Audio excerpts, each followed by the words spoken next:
السلام شيخ الحديث مناصر الملة মুফতি doctor আল্লামা সৈয়দ মুহাম্মদ এনায়েতুল্লাহ আব্বাসী ও সিদ্দিকী পীর সাহেব জনপ্রিয় হুজুর। পরে তো আমি প্রথম বলছি আঙ্গুল দা, এখন তো বলবো জিহ্বা লাগাও।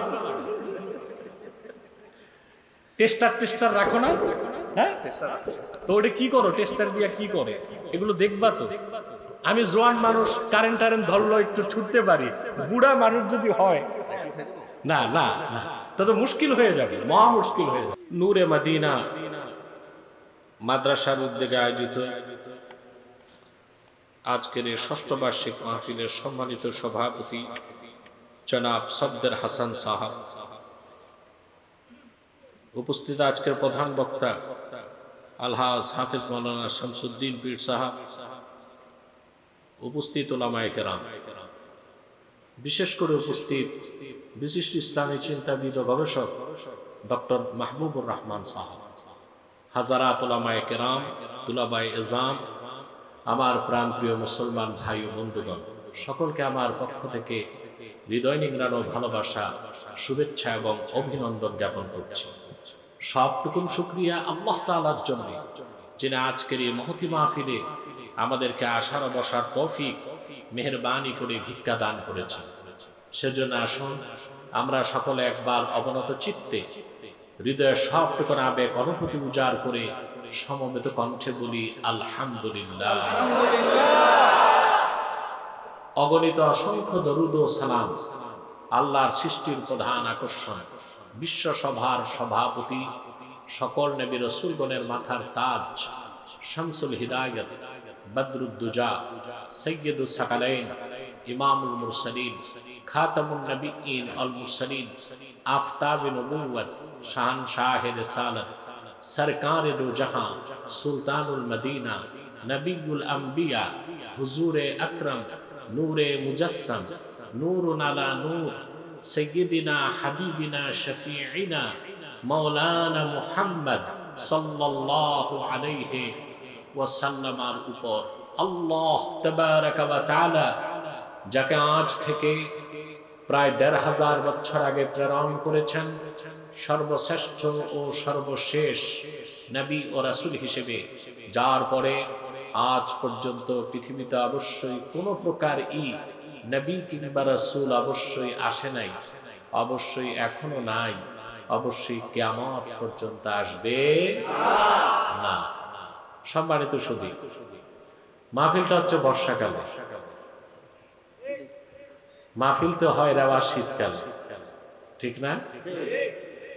শীতকালের মাহফিল আর বর্ষাকালের মাহফিল আমেজে একটু ভিন্নতা থাকে। আমার সময় ছিল না শীতকালে, সেজন্যই মনে হয় এটা বর্ষাকালে আনতে হয়েছে, এই জন্য দায় আমারই কিছুটা বেশি। তা আপনারা এসেছেন আলহামদুলিল্লাহ, আল্লাহ যাদের কবুল করেছেন আসতে পেরেছে। এখানে এসেছেন পার্থিব জাগতিক সামাজিক রাজনৈতিক, মাইকটা ভালোই আছে, আর গুতাগুতি করো না। তুমি কি মাইকম্যান না তার নাতি? কি তুমি এ মাইক ধরছে কেন? এটা মাইকম্যানের নাতি। মাইক ভালো চলতেছে, অন্তত মাইক থেকে ৩ ফুট দূরে বস। তুমি এই নাতি বসাইছো কেন? দেখো দেখো, কিন্তু ধরতে দিও না।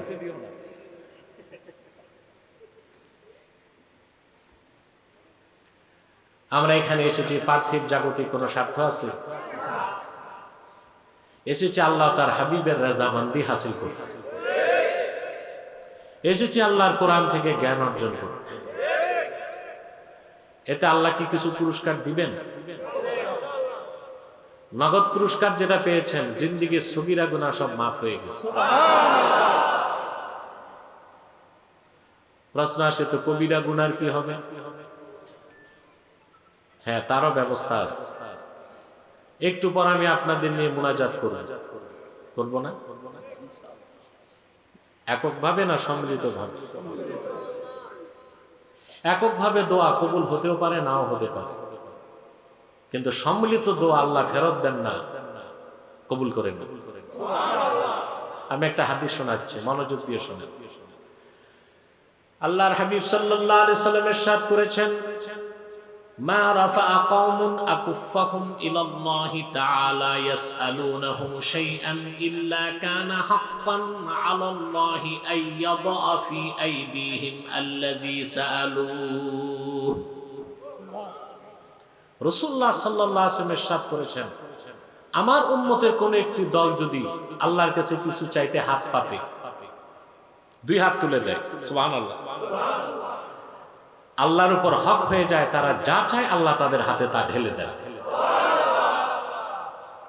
তাহলে সম্মিলিত মোনাজাত বৈধ না সুন্নাত? কথা বলেন। নামাজের পরও, ওয়াজে নসিহার পরও করা যেতে পারে, সমস্যা নাই।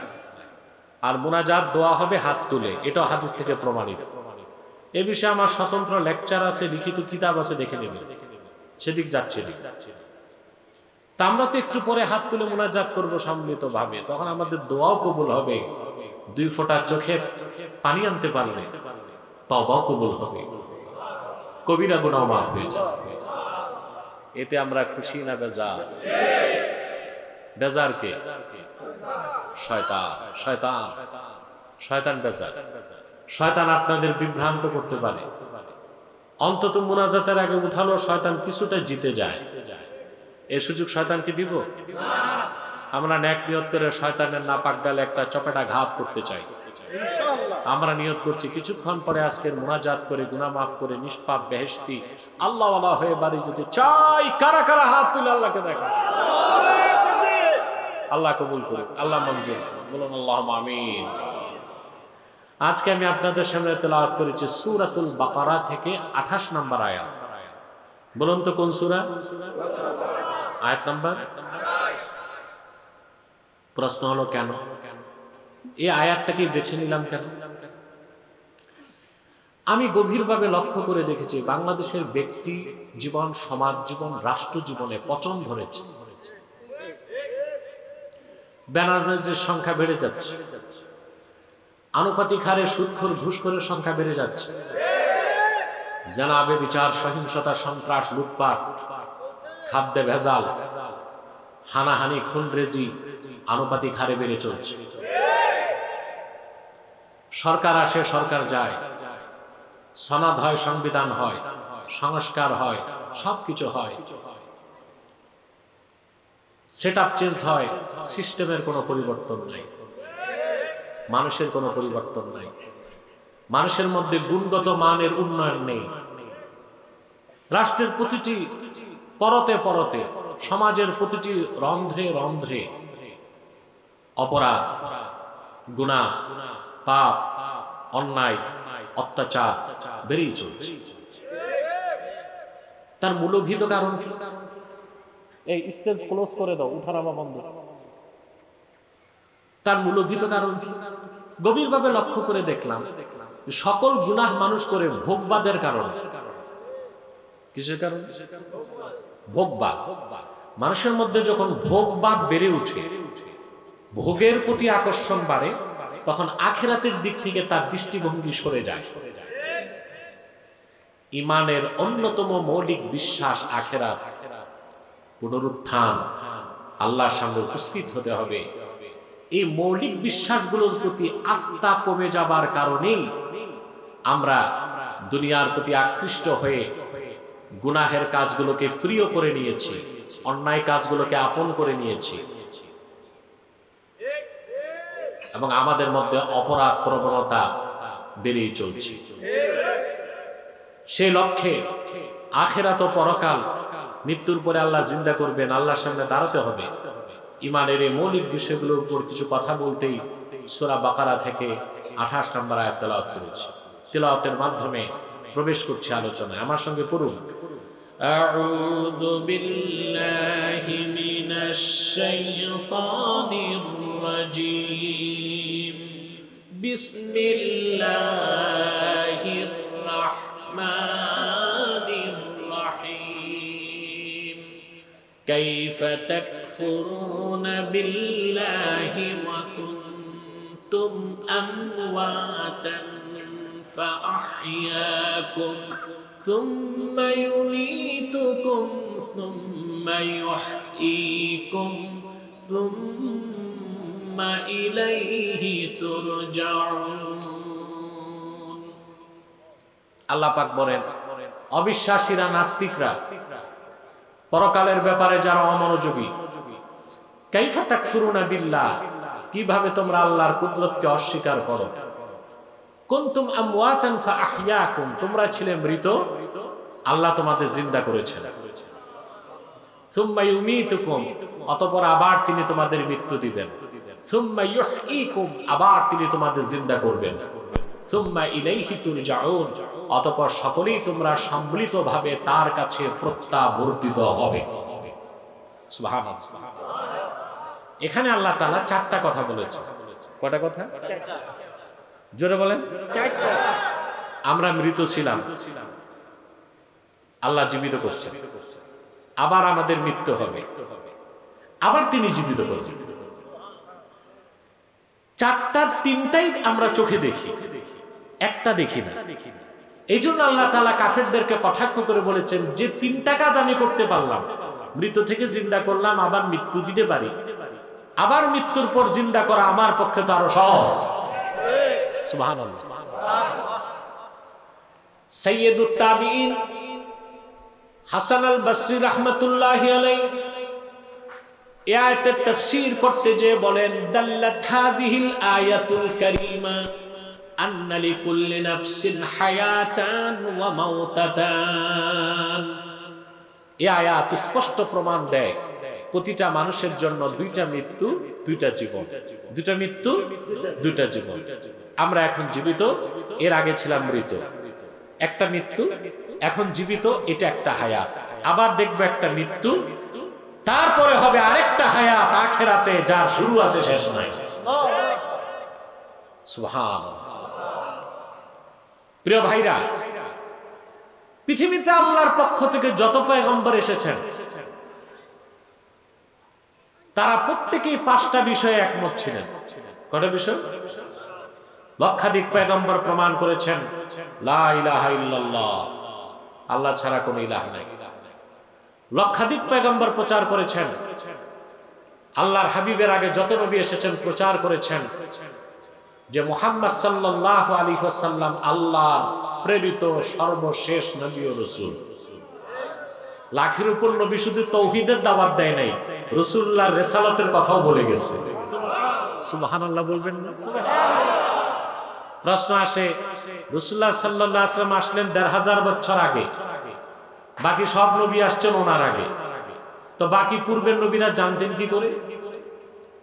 হাদিস সাক্ষ্য দেয়, আদমের অস্তিত্ব যখন ছিল না, তারও আগে আল্লাহ তাআলা তার হাবিবকে মুহাম্মদ সাল্লাল্লাহু আলাইহি ওয়াসাল্লামকে সর্বশেষ নবী হিসেবে ঘোষণা দিয়েছেন। সুবহানাল্লাহ।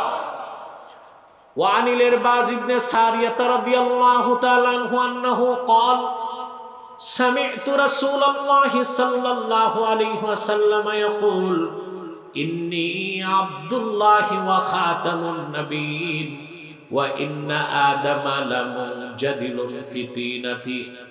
ইরবাজ বিন সারিয়া বর্ণনা করেন, আমি আল্লাহ রাসূলের নূরের জবান থেকে নিজের দুই কানে শুনেছি, আল্লাহ রাসূল বলেছেন, আমি মুহাম্মদ আল্লাহর বান্দা এবং সর্বশেষ নবী তখন আদমের দেহ যখন ধুলায় গড়াগড়ি খাচ্ছিল। বলেন সুবহানাল্লাহ। এজন্য আদম থেকে ঈসা পর্যন্ত লাখের উপর পয়গম্বর নিজ নিজ জাতির কাছে ঘোষণা করে গেছেন যে মুহাম্মদ সাল্লাল্লাহু আলাইহি ওয়াসাল্লাম আল্লাহর সর্বশ্রেষ্ঠ সর্বশেষ নবী ও রাসূল হিসেবে আগমন করবেন। বলেন সুবহানাল্লাহ। কয়টা বিষয় একমত ছিলেন?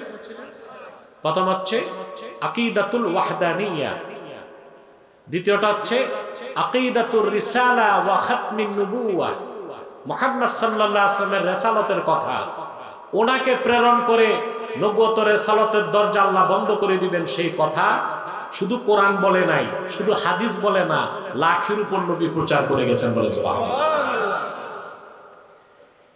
তৃতীয় যে বিষয়ে লক্ষাধিক পয়গম্বর একমত ছিলেন, প্রচার করেছেন নিজ নিজ কওমের কাছে, তা হচ্ছে ইবাদত, দাসত্ব, গোলামি হবে একমাত্র আল্লাহ। চতুর্থ যে বিষয়ে সমস্ত নবী রাসূলগণ প্রচার করে গিয়েছেন তা হচ্ছে সালাত, নামাজ। আল্লাহর পক্ষ থেকে এমন একজন পয়গম্বর আসেন নাই যিনি নিজে নামাজ পড়েন নাই, নামাজ পড়তে বলেন নাই।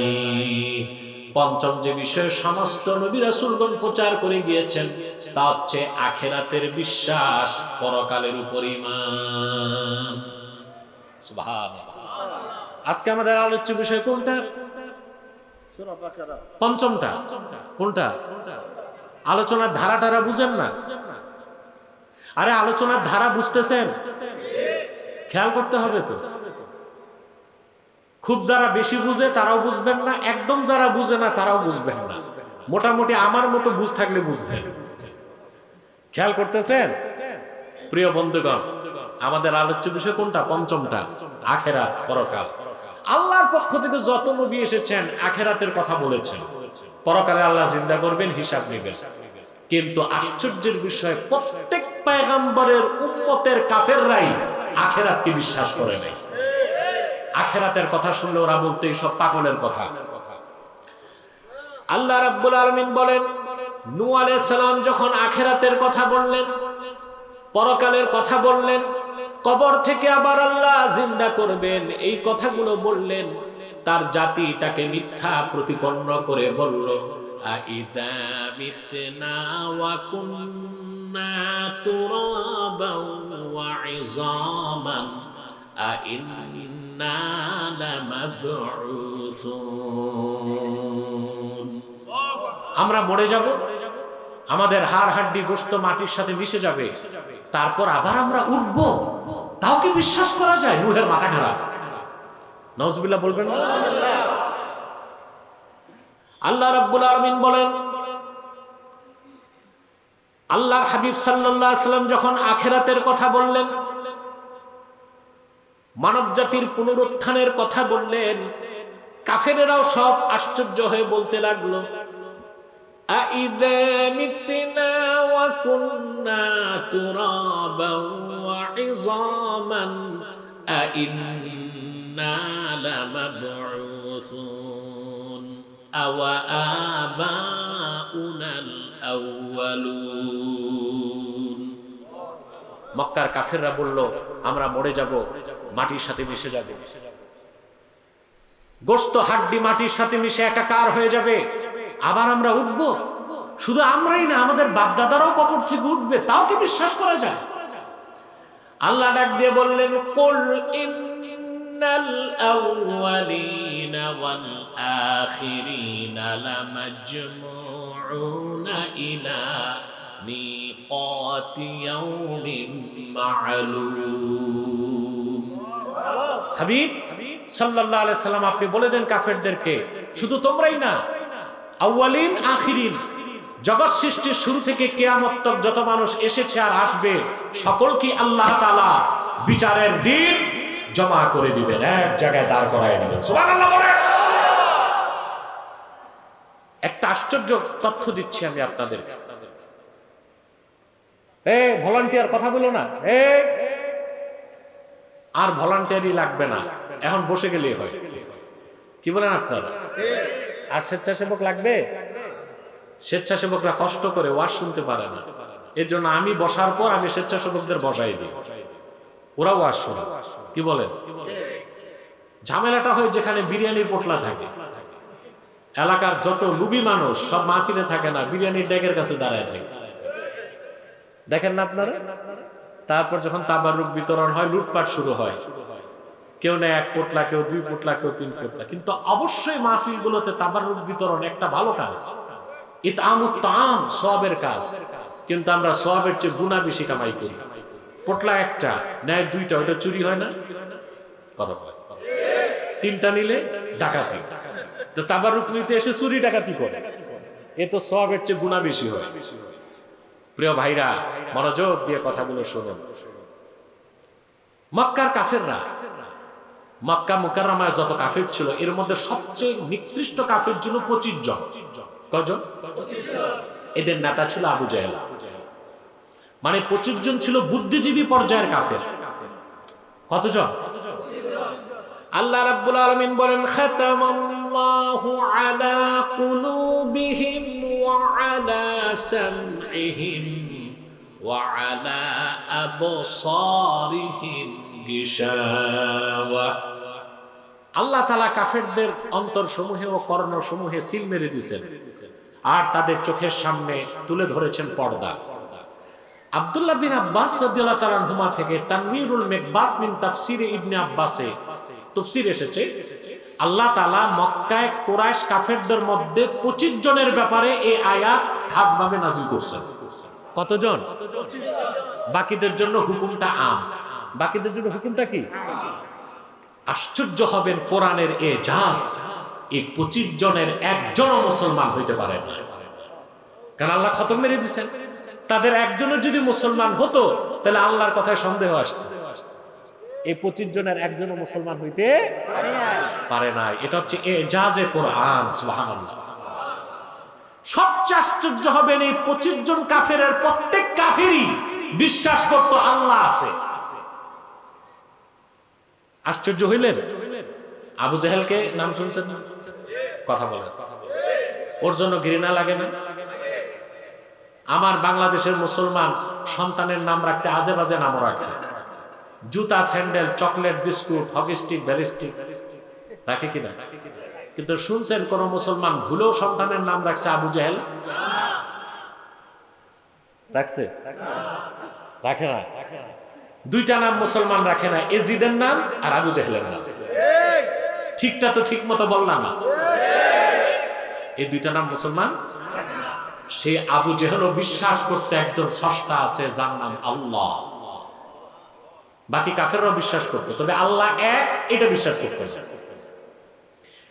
আল্লাহ রাব্বুল আলামিন বলেন, ওয়ালা ইন সাআলতাহুম মান খালাকাস সামাওয়াতি ওয়াল আরদা ওয়া সাখখারাশ শামসা ওয়াল কমারা লা ইয়াকুলুন্না আল্লাহ।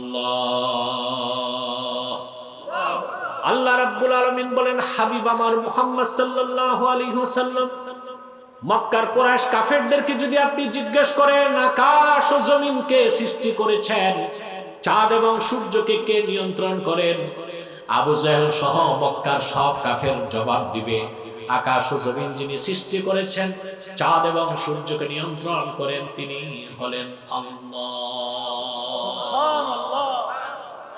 বিশ্বাস করুন।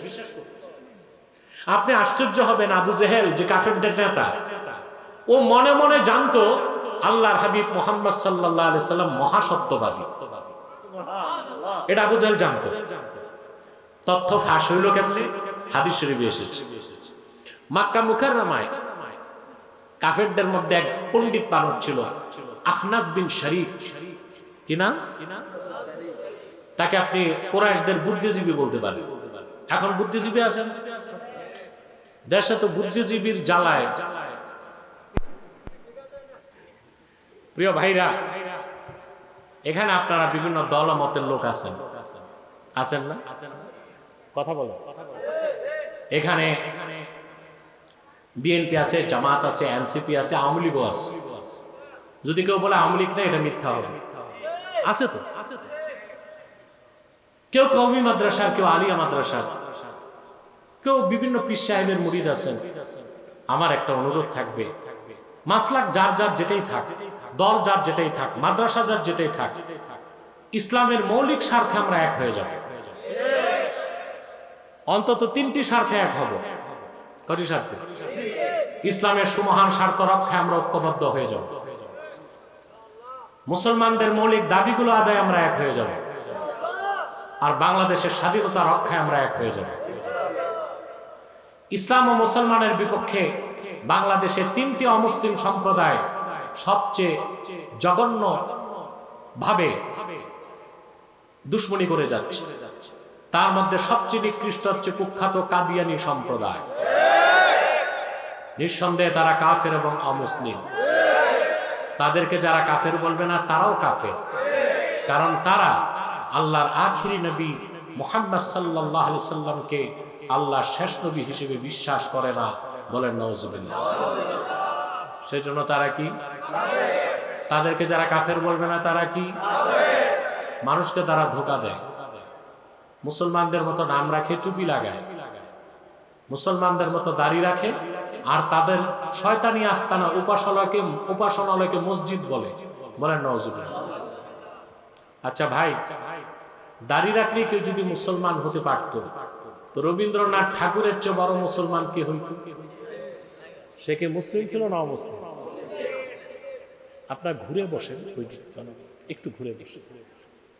টুপি লাগালে মুসলমান হওয়া যায়? দিল্লি পার্লামেন্টে হিন্দু এমপিরাও তো টুপি লাগায়, মুসলিম হবে? নাম রাখলে মুসলমান হওয়া যায়? এক শয়তান বোতলে পেশাব করে উপরে নাম লেখছে শরবত, ওটা কি শরবত হবে? তদ্রুপ কাদিয়ানীরা কাফের। আব্দুল আউয়াল, আব্দুল সামাদ, মোবাশ্বের আলী, কবির চৌধুরী, শাহরিয়ার কবির, নিঝুম মজুমদার, এসব নাম রাখার দ্বারা তারা মুসলমান হতে পারে না। আমার ভাইরা, আমার বন্ধুরা, আমার আল্লাহ ও নূর নবীজি আমার মুহাম্মদ মুস্তাফা সাল্লাল্লাহু আলাইহি ওয়াসাল্লামের ইসলাম ও কোরআনের হাজার হাজার হাজার বছর পরে বর্তমান ভারতের কুখ্যাত, পাঞ্জাবের কুখ্যাত, গুরুদাসপুরের কুখ্যাত কাদিয়ানে ইংরেজ আমলে এক শয়তান নিজের নবী দাবি করছে। চিল্লায় বলেন নাউজুবিল্লাহ। শয়তানটার নাম রাখছিল তার বাপ মির্জা গোলাম আহমদ কাদিয়ানী। সাবধান, তাকে গোলাম আহমদ বলা যাবে না, কারণ গোলাম আহমদ অর্থ আহমদ এর গোলাম। কোন কাফের কোনদিনও গোলাম আহমদ এর গোলাম হতে পারে না। আর কাদিয়ানের কাজ্জাব ছিল শেষ দরজার কুখ্যাত কাফের। সে গোলাম আহমদ এর গোলাম ছিল না, সে ছিল কুখ্যাত শয়তানের কুখ্যাত গোলাম। কাদিয়ানের কাজ্জাব, মিথ্যানবতের দাবিদার মির্জা গোলাম শয়তান কাদিয়ানির উপর গজব এসেছে 1908 সালে। যখন গজব এসেছে, কাদিয়ানের কাজ্জাব, মিথ্যানবতের দাবিদার মির্জা গোলাম শয়তান কাদিয়ানি 1908 সালে ধ্বংস হয়ে কুখ্যাত জাহান্নামের কুখ্যাত কুকুরে পরিণত হয়েছে। তার অনুসারীরাও ধ্বংস হয়েছে। বর্তমানে কিছু কাদিয়ানি বাংলাদেশে আছে, নাম পরিবর্তন করে করে মিথ্যা পরিচয় দেয়। কখনো নিজেদের পরিচয় দেয় আহমদী জামাত, কখনো বলে আহমদিয়া জামাত, কখনো বলে আহমদী সম্প্রদায়, কখনো বলে আহমদিয়া সম্প্রদায়, কখনো বলে আহমদী মুসলিম জামাত, কখনো বলে আহমদিয়া মুসলিম জামাত। সাবধান, যত কাদিয়ানি ছিল আছে থাকবে, তারা কেউ আহমদী জামাত নয়, আহমদিয়া জামাত নয়, আহমদী সম্প্রদায় নয়, আহমদিয়া সম্প্রদায় নয়, আহমদী মুসলিম জামাত নয়, আহমদিয়া মুসলিম জামাত নয়, তারা শয়তানি জামাত, কুখ্যাত জাহান্নামের কুখ্যাত কুকুরের দল। আমাদের সকল দলের একটাই দাবি, অনতিবিলম্বে স্বাধীন বাংলায় শয়তান কাদিয়ানীদেরকে রাষ্ট্রীয়ভাবে অমুসলিম ঘোষণা করতেই হবে, করতেই হবে, করতেই হবে। এই দাবি আদায়ে যদি জান ও মাল দেবার ডাক আসে, কারা কারা প্রস্তুত আছেন হাত তুলে দেন।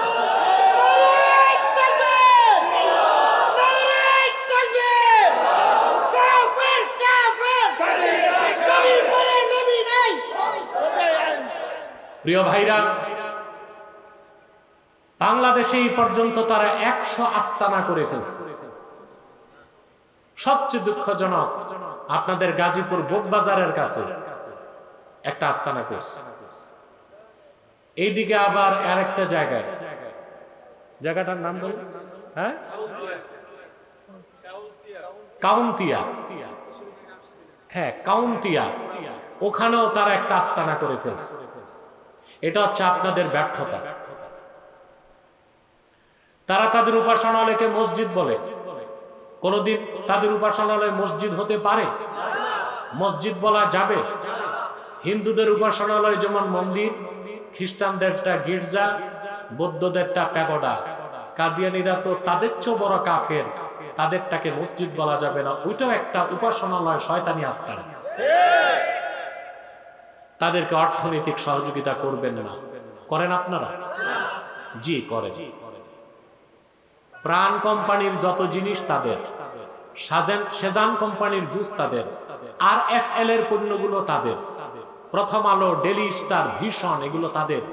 নৈতিক দায়িত্ব হিসেবে এগুলো ধরবেন না, কিনবেন না, বেচবেন না। মনে থাকবে মুসলমান। আরেকটি অমুসলিম ফেরকা আমাদের যুবকদেরকে ধ্বংস করতেছে, হিজবুত তাওহীদ। এটা একটা মারাত্মক ফেরকা। হিজবুত তাহরীর না, হিজবুত তাওহীদ নাম রাখছে ভালো, কাম খুব খারাপ। তারা প্রচার করে দাজ্জাল বলতে কিছু নাই। তো দাজ্জাল যদি নাই থাকে তো ঈসা নামবে কেন? প্রশ্ন আসে না? ঈসা আলাইহিস সালাম কিয়ামতের আগে নামবে কিনা? নবী পরিচয় না, উম্মত পরিচয়। এটা মনে রাখবেন। তার প্রধান কাজ হবে দাজ্জালকে হত্যা করা। তো নুজুলে ঈসা বিশ্বাস না করলে ঈমান থাকবে? এটা তো বলতে পারে না, বলে দাজ্জাল বলতে কিছু নাই, আমেরিকাই দাজ্জাল। মূল উদ্দেশ্য হচ্ছে নুজুলে ঈসাকে অস্বীকার করা। তারপর বলে নামাজ হচ্ছে ব্যায়াম, ওযু থাকলেও নামাজ হবে, ওযু ছাড়াও নামাজ হবে। তারা বলে ছেলে মেয়ে রাজি থাকলে বিয়ে ছাড়াও দৈহিক সম্পর্ক হতে পারে। তারা ইসলাম বলে না, বলে ইসলাম। ইমাম বলে না, বলে এমাম। নামাজ বলে না, বলে নমাজ। এটা ইহুদিদের আবিষ্কৃত একটি ফেরকা। এর মূল টার্গেট হচ্ছে আমার যুব সমাজ। আপনাদেরকে সাবধান থাকতে হবে তাদের ব্যাপারে। আরেকটি অমুসলিম সম্প্রদায় আমাদের মানচিত্রে হাত দিতে চায় স্বাধীনতায়, সেটা হচ্ছে খ্রিস্টান মিশনারি। খ্রিস্টান মিশনারি হয়েছে না? কিছু লোক খ্রিস্টান হয়েছে না? এই খ্রিস্টান মিশনারি তারা নিজেদেরকে কি বলে জানেন? মুসলিম।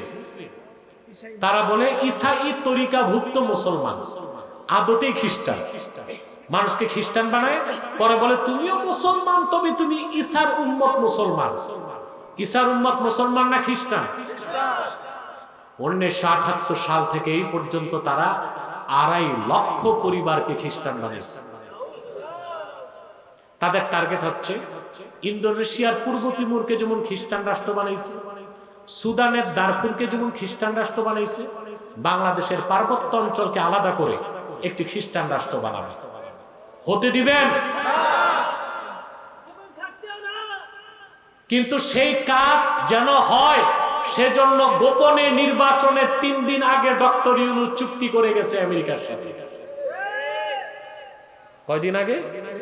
মাত্র 3 দিন আগে। এই যে তেল সংকট আছে না দেশে, কেন? হরমুজ প্রণালী দিয়া তেল আসে না, তরমুজ তো আসবে। কথা বুঝতে, তেল আসা বন্ধ। আমি এটা রসিকতা করে বললাম হরমুজ দিয়া তরমুজ আসবে।